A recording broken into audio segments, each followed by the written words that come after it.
Juan Branco, un look de jeune premier mal coiffé, qui aime provoquer. Le chouchou des milieux intellectuels parisiens est aussi un caillou dont la chaussure de la France-Afrique. Il a défendu Ousmane Sonko en 2023, quand le Premier ministre actuel du Sénégal était encore l'opposant de Macky Sall. Il est l'avocat du militant Kémi Séba lorsque celui-ci est arrêté à Paris mi-octobre et libéré au final sans poursuite. Et cette partie de l'État français ne supporte pas que des descendants de peuples colonisés, y compris s'ils sont français depuis plusieurs générations, portent une parole contre les reliquats de cet empire, que ce soit en Afrique de l'Ouest ou dans les Outre-mer. Son client, le béninois Kémi Séba, s'est vu retirer par décret sa nationalité française le 8 juillet dernier. Les autorités lui reprochent des propos hostiles à la France et aux intérêts français en Afrique. C'était des dispositions qui, si elles étaient appliquées, elles l'ont été, auraient fait écho et faisaient écho aux pratiques qui, sous Vichy, allaient amener à retirer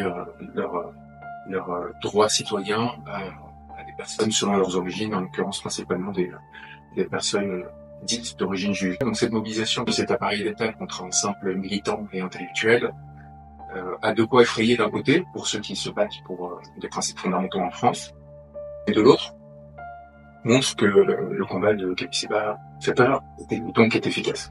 La France a perdu ses bases militaires au Sahel, une par une. Il y a eu d'abord des coups d'État, Mali et Tchad en 2021, Burkina Faso en 2022, Niger en 2023. En mars, les Sénégalais élisent un nouveau président, le panafricaniste Bassirou Diomaye Faye, qui demandera aussi le départ des troupes françaises. La France n'a pas vu l'Afrique changer, conclut Juan Branco. Moi, je pense qu'il y a des facteurs structurels au fait que ces pays se soient partiellement détachés de la France, et notamment l'absence de capacité d'investissement de la France sur ces territoires, ou l'absence de volonté de les investir.